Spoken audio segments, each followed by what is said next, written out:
नाजरीन को सलाम व आदाब। मैं हूं अनवर सरपा और आप देख रहे हैं voice of Ladakh.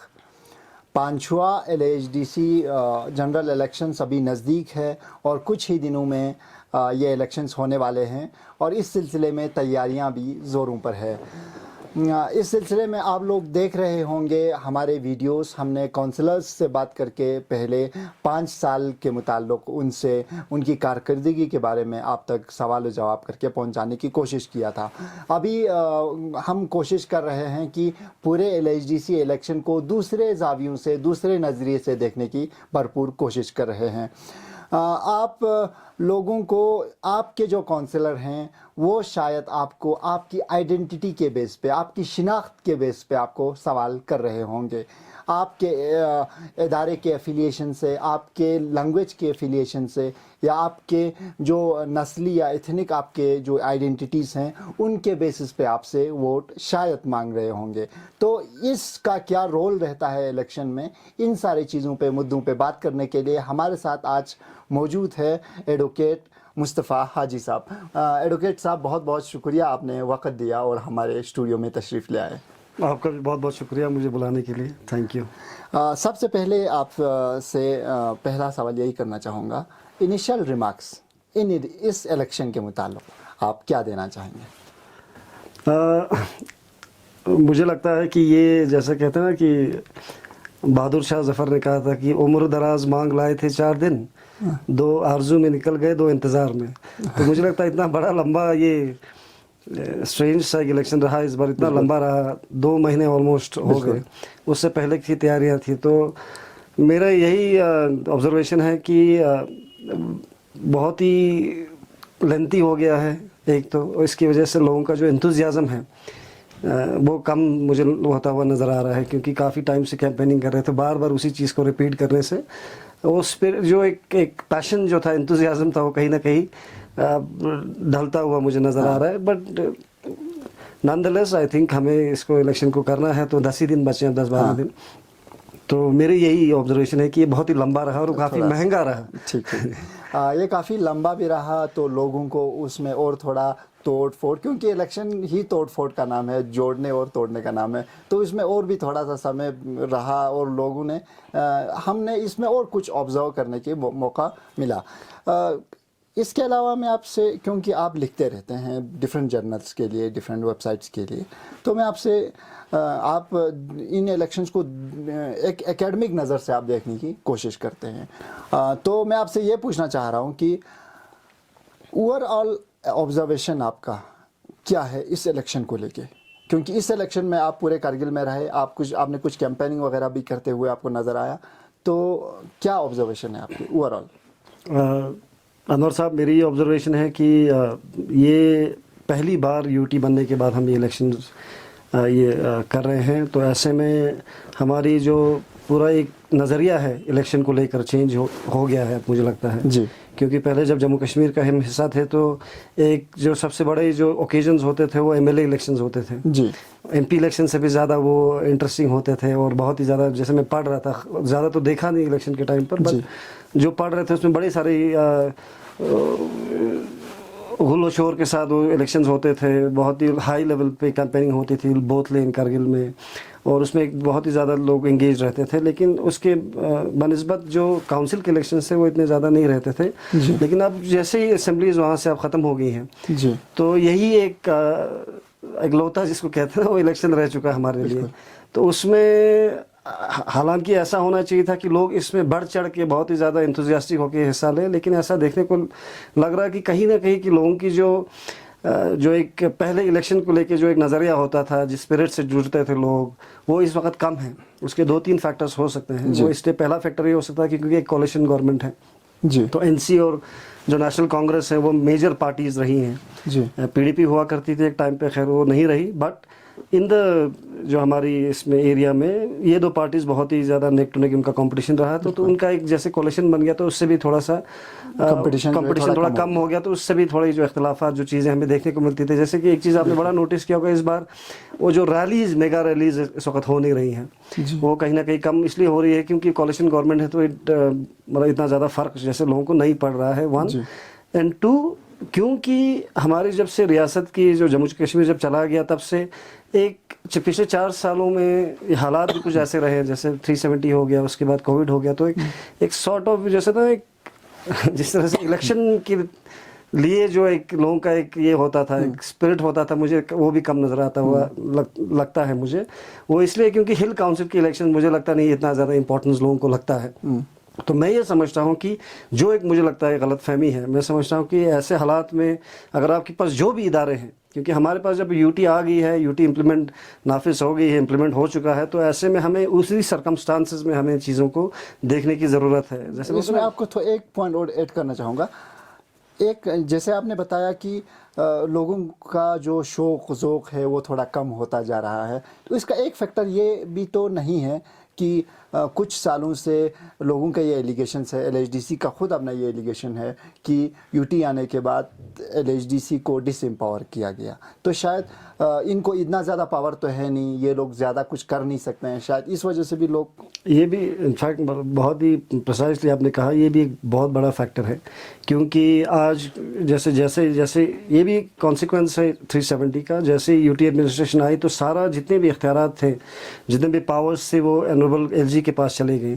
Secretaries powerful हो गई, ब्यूरोक्रेसी पावरफुल हो गई बनस्बत जो इलेक्टेड जो हमारी रिप्रेजेंटेशन थी उससे भी कि जो डिसइंटरेस्ट लोगों को इससे भी आया कि जिस तरह, और साथ ही साथ हमने ये देखा भी अपने इसमें पिछले 4 साल की हिस्ट्री में कि जैसे ले में हमने बहुत बार देखा कि बहुत सारे एग्जीक्यूटिव काउंसलर्स को हमारे रिपब्लिक डे के सेलिब्रेशन में नहीं आने दिया, बहुत सारे सेक्रेटरीज ने हमें दरवाजे के बाहर वेट करवाया।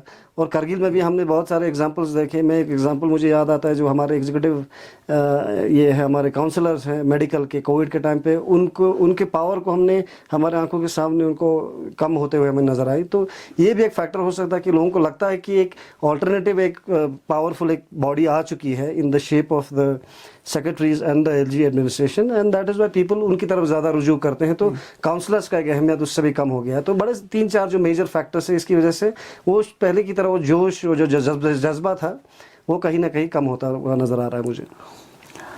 अच्छा, इसके अलावा मैं आपसे ये सवाल करना चाहूँगा कि हमारा जो इलेक्शन है, आपने क्या ऑब्जर्व किया कि ये एजेंडा बेस्ड है, ये डेवलपमेंट बेस्ड पॉलिटिक्स हो रही है, या यहाँ पे आइडेंटिटी बेस्ड पॉलिटिक्स हो रही है? कौन सा ज़्यादा प्रिवेलिंग है, कौन सा ज़्यादा डोमिनेंट है?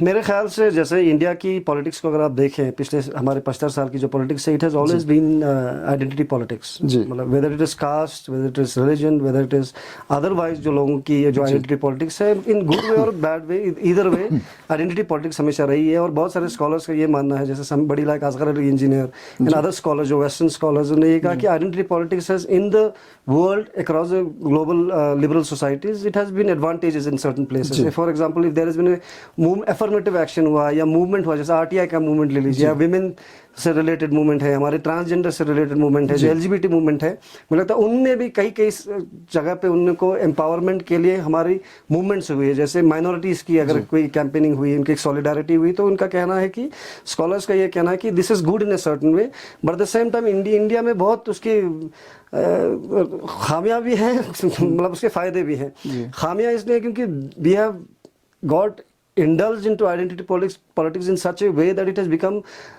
intrinsic part of our identity now in politics now, because we cannot imagine a society, imagine elections where there is no identity politics. And identity politics से मेरा मुराद है कि not only in terms of religion or otherwise, but in terms of your mother tongue, जो आपकी ज़बान है, culture है, बहुत सारी चीज़ों में मैटर करती है। तो इसलिए मैं समझता हूँ कि करगिल का भी वही सेम एग्जाम्पल है। एट ए माइक्रो लेवल, करगिल के लेवल पे आइडेंटिटी पॉलिटिक्स हमेशा से ही रही है।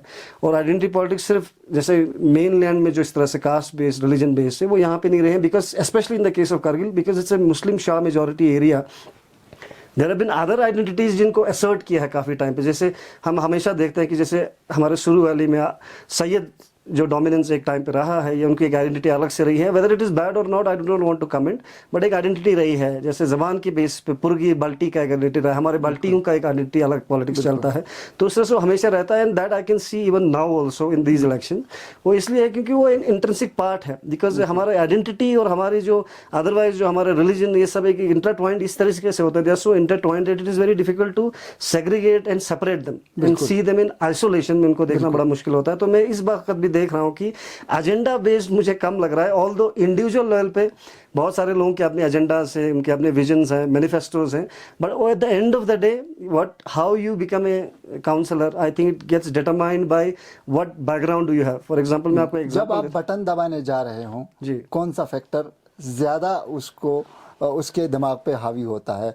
आइडेंटिटी की डेवलपमेंट वो है ना? जी जी बिल्कुल। जबकि हालांकि डेवलपमेंट बेस्ड या एजेंडा बेस्ड या मैनिफेस्टो बेस्ड, विजन बेस्ड हमारी पॉलिटिक्स होनी चाहिए, बट अनफॉर्चुनेटली थियोरेटिकली हमें देखने को मिलती है, but otherwise practically it does not exist that way. जैसे जब भी कोई बटन दबाने जाता है वो देखता है, हमारे यहाँ ज़्यादा करगिल में छोटी सोसाइटी में वो देखता है मेरा रिश्तेदार कौन है, कौन ये बंदा क्या है, मेरे किस तरह से वो मैं इसको जानता हूँ, तो वो ज़्यादा फैक्टर अनफॉर्चुनेटली होता है। तो लेकिन जो अभी नई जो जनरेशन है, ऐसा नहीं कि सिर्फ नई जनरेशन, बट कुछ जो फिरका है, कुछ एक तबका है जो समझता है कि नहीं हमें इसको इसकी काबिलियत को, इसकी क़ुव्वत को देख के, इसको देख कर हमें वो सिफत को देख कर वोट देना चाहिए, वो बहुत लेकिन कंपैरेटिवली कम होता है। Comparatively come. That is the reality I think. अच्छा, जैसे हमने बात किया कि हमारे यहाँ बहुत सारे आइडेंटिटीज़ हैं। हमारा एक प्रॉब्लम ये भी है, ये एडवांटेज भी हो सकता है, डिसएडवांटेज भी हो सकता है कि हमारा सोसाइटी जो है बहुत क्लोज है। यहाँ पे कोई द्रास का भी होता है, मैं यहाँ 60 किलोमीटर दूर बैठा हूँ, मैं उनको भी जानता हूँ, शुरू में बैठा है उनको भी जानता हूँ। क्यों? क्योंकि सोसाइटी बहुत क्लोज है, पॉपुलेशन बहुत कम है। इसी के साथ साथ मल्टीपल आइडेंटिटीज़ हैं। आपका रिलीजियस आइडेंटिटी है, आपका सेक्टेरियन आइडेंटिटी है, आपका फैक्शनल आइडेंटिटी है, लैंग्विस्टिक आइडेंटिटी है, फिर आपका इथनिक आइडेंटिटी है। तो इतने सारे डाइवर्स होने का हमारे इस पॉलिटिकल रियलम में क्या एडवांटेजेस हैं और क्या डिसएडवांटेजेस हैं? एडवांटेज हमारी एक होमोजेनस सोसाइटी जैसे हमारी है, 1.5 लाख की पॉपुलेशन है करगिल की, अगर मैं सिर्फ बात करूं क्योंकि हम इलेक्शन करगिल के बारे में बात कर रहे हैं, तो ऐसे में बीइंग ए स्मॉल सोसाइटी हर किसी को हर किसी के बारे में पता है।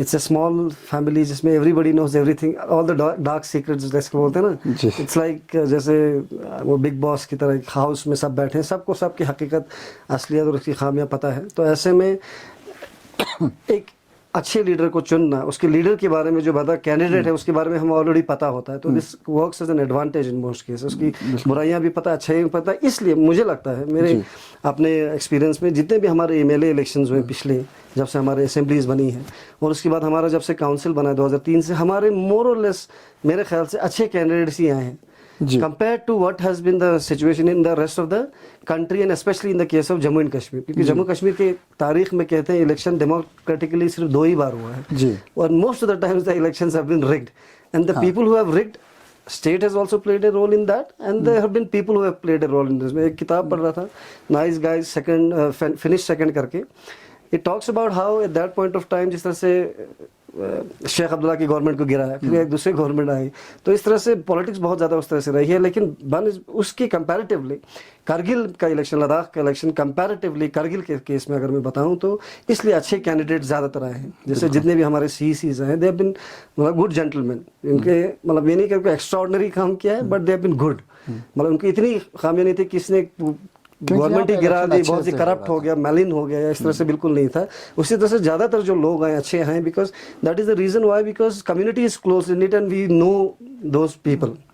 अब डिसएडवांटेज ये भी है कि हमारी सोसाइटी छोटे होने से, जैसे मैंने ज़्यादातर ये देखा है कि आप जैसे हम नॉमिनेशन करते हैं जैसे कैंडिडेट्स का, बहुत सारी जगहों पे मैंने देखा वो ये पूछते हैं कि भाई खो वोट कितने हैं इसके रिश्तेदार कितने, फिर वो बंदा गिनाता है, जी मेरे रिश्तेदार इधर भी हैं, मेरे रिश्तेदार सोद में भी है, मेरे रिश्तेदार गोवा करगिल में भी है, मेरे रिश्तेदार मुरादाबाद द्रास में भी है, तो भाई रिश्तेदार को मिला के मेरे तो बन रहे हैं 500 वोट, और तुम्हारे कितने। और जो बंदा, इसलिए क्या हो जाता है उसमें हम जो बंदे की क्वालिटी है उसको फिर वो नज़रअंदाज हो जाती है। तो हम देखते हैं कि अच्छा जी, फिर ये हमारे जो लीडर्स हैं, कहीं मैंने ये देखा ये फैक्टर बड़ा करता है, हम तुम बताओ तुम्हारे जैसे 5 बंदे चले गए मैंडेट के लिए, वो बोलते हैं तुम्हारे पास कितने वोट हैं, वो फिर गिनाता है अपने रिश्तेदार, तो उसको ज़्यादा प्रेफरेंस मिलता है बनस्बत जो दूसरा बंदा जिसकी क्वालिटी हो।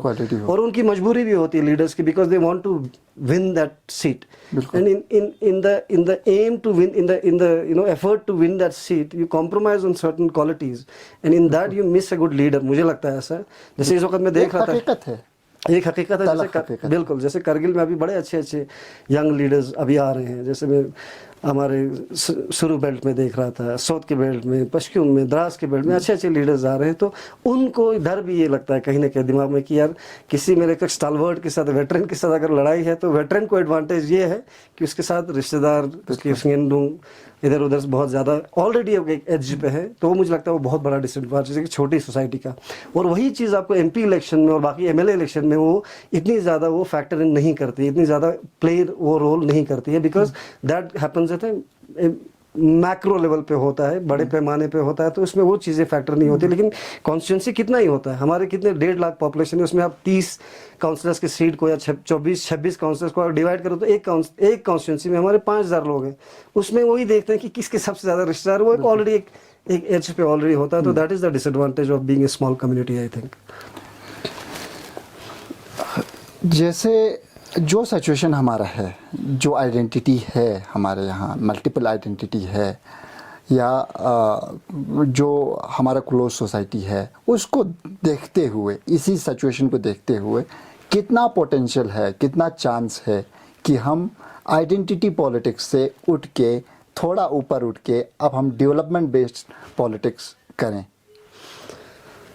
बराबर चांस है, पूरा चांस है, क्योंकि जिस तरह से हम देख रहे हैं कि अब पहले की तरह एक we are not confined to और अदर, हमारे कंफर्ट जोन में नहीं है। जैसे सपोज मैं फॉर एग्जांपल द्रास से आता हूँ, मैडम करगिल से किसी पार्ट से आता हूँ, कई पार्ट से आते हैं आप, तो ऐसे में now we have become a global place anyway, क्योंकि मीडिया का इतना ज़्यादा हो गया, इंटरनेट इतना ज़्यादा हो गया, तो हम महदूद नहीं रहे अपने छोटे छोटे जो पॉकेट्स उनमें महदूद नहीं रहे हैं।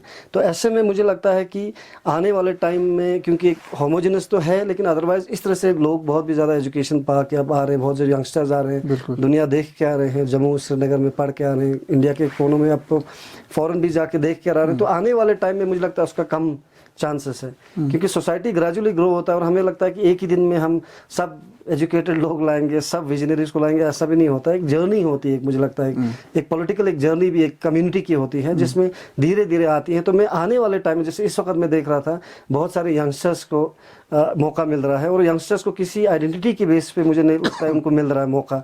जैसे मैंने आपको कहा, उनको अपनी पोटेंशियल के बेसिस पे उनको मौका दिया जा रहा है इस बार। तो मैं समझता हूँ वो एक शुरुआत है। जैसे इस बार बहुत सारे यंगस्टर्स आए हैं, वो एक शुरुआत है, बेस्ड ऑन मेरिट लोगों को आप उसको एडवांटेज दे रहे हैं। तो एक शुरुआत अगर आप हुआ है अभी, तो इंशाल्लाह in the future you do not know कि हम एक काउंसिल तक ही नहीं महदूद रख के, हो सकता है एक स्टेट बन जाए, हो सकता है असेंबली बन जाए, तो उसमें बहुत ज़्यादा पोटेंशियल है कि हमें आगे और भी काबिलियत के बेसिस पे लोगों को लाया जाए। तो इसमें बहुत ज़्यादा पोटेंशियल पे लोगों को मैंडेट दिया जाए, और ये जो शुरुआत आज हुई है यूथ को देने की, काबिलियत के बेसिस पे देने की, वो थोड़ा आगे तक और जाने का चांस है। बिल्कुल जी। इस पूरे हमारे काउंसिल में अभी तक कोई ख़वातीन नहीं आया है, मतलब जीत के नहीं आई है, लेकिन उनको हाँ नॉमिनेटेड काउंसलर 2 ख़वातीन के रहते हैं। लेकिन इस बार हमें ये भी देखने को आ रहा है कि 2-3 जो कैंडिडेट्स हैं, फीमेल कैंडिडेट्स, वो भी कंटेस्ट कर रही हैं। जीतता है नहीं जीतता है वो सेकेंडरी बात है। आप जेंडर इक्वालिटी को कैसे देखते हैं LHDC इलेक्शन में?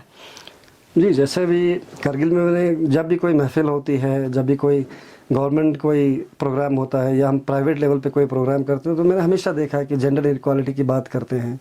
जेंडर बोलते हैं कि अपलिफ्टमेंट होनी चाहिए, इक्वल डिस्क्रिमिनेशन नहीं होना चाहिए। लेकिन जैसे कहते हैं ना, हमें जन्नत की हकीकत मालूम है, लेकिन दिल के खुश रखने का ख्याल अच्छा है। तो ऐसे में प्रैक्टिकली उसको मैंने देखा बहुत कम होते हुए। But in the younger generation मुझे देखने को, मतलब जैसे हम लीगल एड के प्रोग्राम्स करते हैं, काफ़ी महफिलों में जाते हैं, तो दिखता है कि बहुत सारा अब इंकरेजमेंट लोगों को मिलती है। तो अदरवाइज़ अब तक इतनी ज़्यादा इंकरेजमेंट नहीं मिली। और जो भी नॉमिनेटेड सीट जो लड़कियों को मिले, उसमें भी उसका खावा नहीं आगे होता, वो सब वही काम कर रहा था, वो सिर्फ एक नॉमिनल फिगर ही रह जाता है। वो जो लेडी होती है, जो लेडी काउंसलर्स, हमारे फीमेल जो काउंसलर्स हैं, उनको मौका नहीं दिया जाता है। उनके सारे काम दूसरा बंदा कर रहा होता है, उसका खावा नहीं उसके घर से कोई कर रहा होता है। तो वो हम सिर्फ नॉमिनली उसको हमने देखा है, प्रैक्टिकली उसको इम्प्लीमेंट नहीं किया। लेकिन इस बार अल्लाह के फजल से बहुत सारे लोग, जैसे एक मेरे कॉन्स्टिट्यूंसी, जैसे हमारे द्रास की कॉन्स्टिट्यूंसी से एक लेडी खड़ी हुए हैं इस बार, तो मुझे लगता है that the fact that she is standing this time and people are supporting her, तो उससे लगता है एक शुरुआत उसमें भी हो रही है। तो कहीं ना कहीं हमें जो उसको होता है ना, what you preach you should also practice. हम प्रीच बहुत करते हैं, हमारे महफिलों में बोलते हैं, हमारे जो रिलीजियस गैदरिंग्स होती हैं, बहुत अच्छे अच्छे हमारे हदीसें, बहुत अच्छे अच्छे हमारे बयान देते हैं हमारे जितने भी उलमा हैं, और अदरवाइज भी लोग देते हैं, लेकिन प्रैक्टिकली उसको होते हुए हमने देखा नहीं है। अदरवाइज बाकी सारे फील्ड में, जैसे अब एजुकेशन की फील्ड में आप देखें, मुझे लगता है बहुत ही ज़बरदस्त उनकी मतलब they performed very well in education के सेक्टर में। बट अदरवाइज जब इसको ऐसा एक मौका होना चाहिए, जो हमारे पास एक अपॉर्चुनिटी है इस बारे दिखाने का कि हम सही में जो प्रैक्टिस प्रीच करते हैं उसको प्रैक्टिस हम भी करते हैं करके, इसमें हमें दिखाने की ज़रूरत है। तो मुझे लगता है इस इलेक्शन में हमें नज़र आएगा कि कितना हम सोचते हैं कि जेंडर इक्वालिटी की बात करते हैं, बात करते हैं, हम उस पे कितना अकीदा रखते हैं, वो उससे अकीदा रखते हैं, मुझे लगता है उससे हमें समझ आएगा।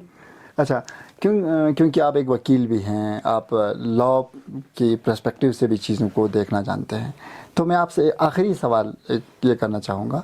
इस इलेक्शन में डिले हुआ, वो डिले इसलिए हुआ क्योंकि एनसी नेशनल कॉन्फ्रेंस जो पार्टी है, जो जम्मू कश्मीर का एक स्टेट पार्टी था पहले, उसको यहाँ पे उनका सैम्बल नहीं दिया गया जो हल का सैम्बल था। तो इसके बाद वो हाई कोर्ट में गया, वहाँ से ऑर्डर आने के बावजूद भी फिर नहीं मिला, फिर सुप्रीम कोर्ट तक मामला गया। इसके बाद दोबारा पूरे इलेक्शन प्रोसेस को डिसमिस करके दोबारा नोटिफिकेशन निकाला गया। तो ये चीज़ क्या दर्शाता है? ये दर्शाता है कि जैसे जब हमारी एपेक्स और केडीए की हमेशा एक डिमांड ये रही है कि there should be decentralisation of power in Ladakh, which basically means that there is a need to empower the people and make elected जो representation है उसको बढ़ाने की ज़रूरत है। ब्यूरोक्रेसी हमारे कंट्री के स्पिरिट जो है पार्टिसिपेटिव डेमोक्रेसी का, उसमें वो इतना अच्छा फिट नहीं बैठते। Our spirit is that we are a participative democracy, which basically means कि हमें चुन के लोग जाते हैं, वो कानून बनाएं, वो रूल्स बनाएं। ये हुआ इसलिए है, हम डे वन से बोल रहे हैं कि क्योंकि अगर यूटी एडमिनिस्ट्रेशन की गलती से सारा सर में से उनको कसूरवार ठहराता हूँ कि even after knowing that there is a law which allows for the party to take that symbol, जब लॉ आपको कॉन्क्रीट लॉ पता है, उसके बावजूद भी even after the law department, by the way law department के यूटी हमारे administration ने कहा भी था कि ये by virtue of the symbol जो ऑर्डर ऑफ 1968 है उसके हिसाब से इनको मिलता है सिंबल, उसके बावजूद भी इन्होंने उनको सिंबल नहीं दिया और ख़ुद कोर्ट चले गए, हाई कोर्ट चले गए। हाई कोर्ट का सिंगल बेंच का ऑर्डर आया, कहा कि इनको सिंबल दे के इनको अलाउ कर दो, and that was much before the this election was notified. उसके बावजूद भी इनको सिंबल नहीं दिया। Then after having an order, division bench में अपील किया, उसमें भी कंटेम्प्ट लग गया, उसके बावजूद फिर सुप्रीम कोर्ट चले गए। इट ओनली शोज दैट कि यूटी एडमिनिस्ट्रेशन, पहली बात तो हमें ब्यूरोक्रेसी से प्रॉब्लम है, and secondly the way bureaucracy functions in Ladakh, it has been in this particular case has been a clear failure. Why? Because they did not apply their own mind, and this is what the Honorable Supreme Court also said. Supreme Court ने कहा कि पता नहीं इनके दिमाग में क्या चल रहा था, क्या सोच के ये कर रहे थे, and I think they have not used their own mind, and they have been regulated, they've been asked to do this by the maybe the some other ये हमारे जो पॉलिटिकल पार्टी है उनके प्रेशर में आके मुझे लगता है अगर इन्हें ये किया है, जो इसके आपने देखा उसके कॉन्सिक्वेंस ये रहे कि इनको 1 लाख का पेनल्टी मिला। But for me I don't think that penalty matters a lot, but matters is that कि आपने इतने बड़े हमारे, जिसको ऑनरेबल सुप्रीम कोर्ट ने कहा कि इलेक्शन जो होता है हमारे कंट्री में, जो हमारा स्पिरिट होता है कॉन्स्टिट्यूशन का, वो एक इलेक्शन की तरफ से लोग चुन के जाते हैं, वो एक बहुत ही इंपॉर्टेंट एक एस्पेक्ट है हमारे इंडिया की डेमोक्रेसी का। उसमें आपने पहले तो डिले कर दिया, और हमारे स्टेट के यूटी के एक्सचेकर को, मुझे पता है कि यूटी के पास बहुत पैसा है, लेकिन इसका मतलब ये नहीं कि आपने इतना खर्चा किया हमारे डिप्लॉयमेंट की, फोर्सेस की, सीआरपीएफ की डिप्लॉयमेंट की, इलेक्शन ऑफिसर्स की डिप्लॉयमेंट की, इतना ज़्यादा हमने खर्चा किया होगा जिसका मुझे लगता नहीं, somebody should file an RTI I think, कितना इतना खर्चा किया और इतना लोगों को 2 महीने तक आपने इसी प्रोसेस में एंगेज करके रखा। तो I think this is all the blame is on the UT administration, and this is huge blunder they have done, and they have said in the Supreme Court order, the Honorable Supreme Court has said they brought this misfortune upon themselves. खुद ने अपने misfortune अपने ऊपर लाया। तो मैं भी ये मानता हूँ कि it is high time for the UT administration to apply its own mind in such cases and do not bring embarrassment upon all of us. ये मैं समझता हूँ।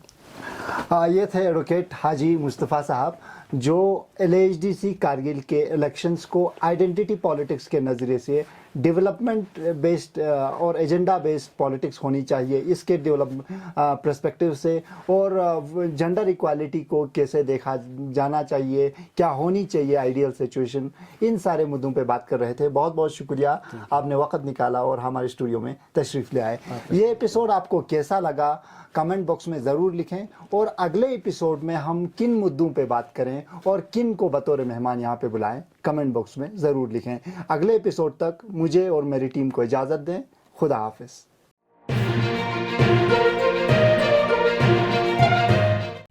मकामी, कौमी और बैनुल-अक़वामी ख़बरों से बाखबर रहने के लिए चैनल को लाइक, शेयर और सब्सक्राइब करें। साथ ही बेल आइकन दबाना न भूलें।